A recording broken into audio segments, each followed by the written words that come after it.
On the morning of October 3rd, I got the call from a deputy out in the field.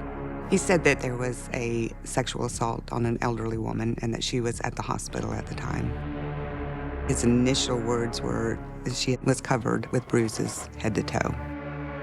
She had been severely beaten from the top of her head, basically to her feet.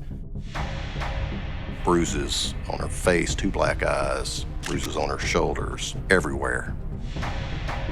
It was clear that she was in a lot of pain and had been brutally attacked. There was some concern whether she was going to make it or not. We need to figure out who did this to her.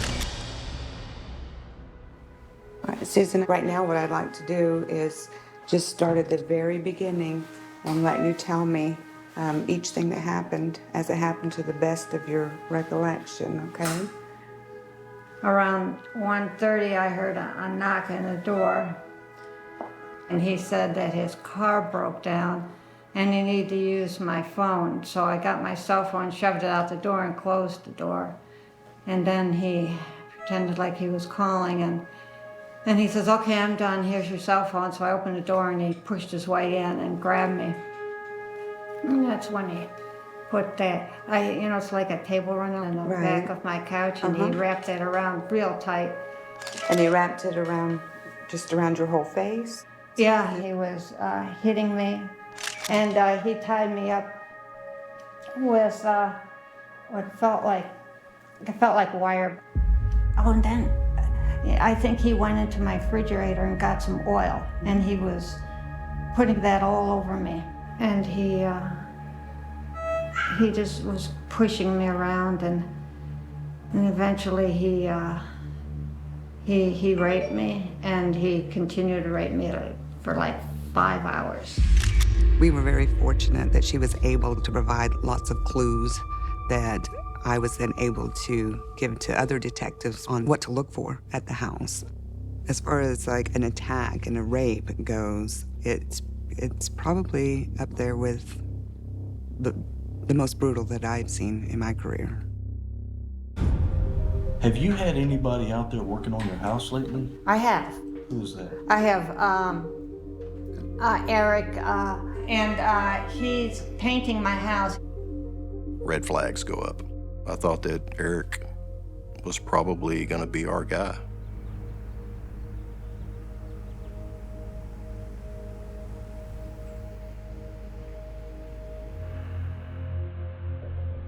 Once we talked to Eric, we were able to kind of rule him out. But he brought us on to a coworker of his named Alan Rickman. He was able to tell them that Alan worked for him at the log cabin.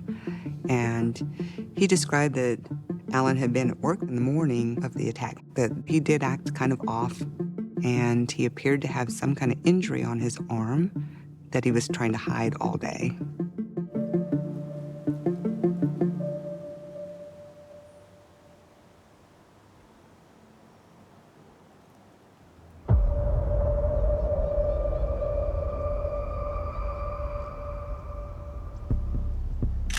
I went in and took a look at him, and I could immediately see scratches all over his hands and on his arms. But he had scratches on his legs, and things that he could not explain away. We placed him in custody and basically asked at that point in time for permission, consent to search his vehicle. And we found items in the car that were very concerning. There was women's underwear. Some of those underwear contained blood.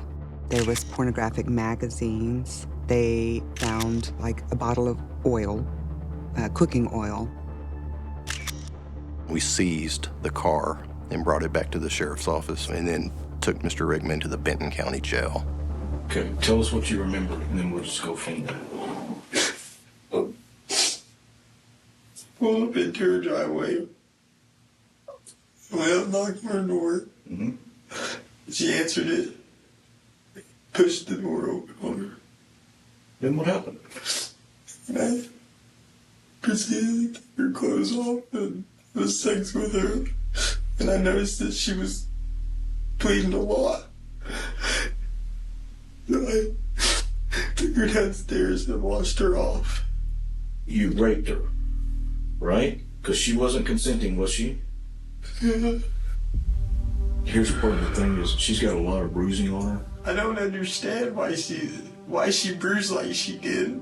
But I didn't really beat on her. Okay, tell me why you did that. I did because I don't know. Were you angry? No, I don't know. The clothes that were in your car, did any of those clothes come from her house? I'm not sure. I mean, I've had these panties for freaking ever. I took underwear from different places I was at. I'd take them from homes. Okay, is any of that her blood? I don't know. Okay. You told us part of it, but I'd like to still know why. I'd like to know why. Why I did what I did. Mm-hmm. I don't know why I did what I did. I don't know why. You've got to know. You're the one that did it. I just did it. No. Stop. I don't know. Look, stop the theatrics, okay? Can we done, please? Yep. Let me. We gotta put the handcuffs on you. Go outside. Give me just a second. I'll get you squared up, okay? You got any questions for us, Ellen? You got any questions for us? Okay. Thank you for visiting with us. Back, Aaron. And we'll be right back, okay?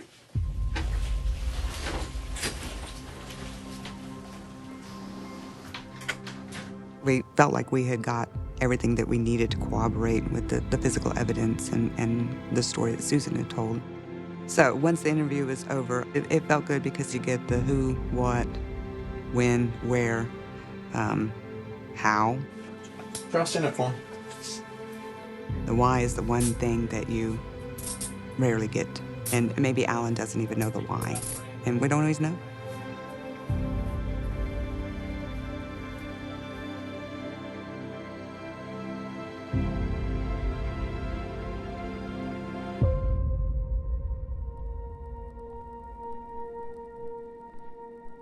Susan was at the brink of death, but she has faith in the one that can save her soul. And that's where her strength comes from, her faith.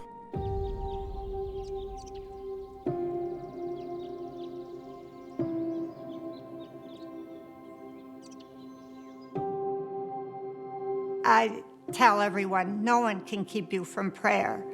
And so I remember the silent prayer that I prayed. I said, Jesus, I want to live. I need to survive. After they took me to the Gravett Hospital, I got worse and they rushed me to the ICU. And so I don't remember anything after that. I don't know what happens to your brain when you're in a coma, but to me, I was in East Africa. And I was setting these women free out of this house. I remember the nurse came into my room after I woke up, and so she asked me, do you know where you are? And I said, I'm in East Africa. It was a long healing process.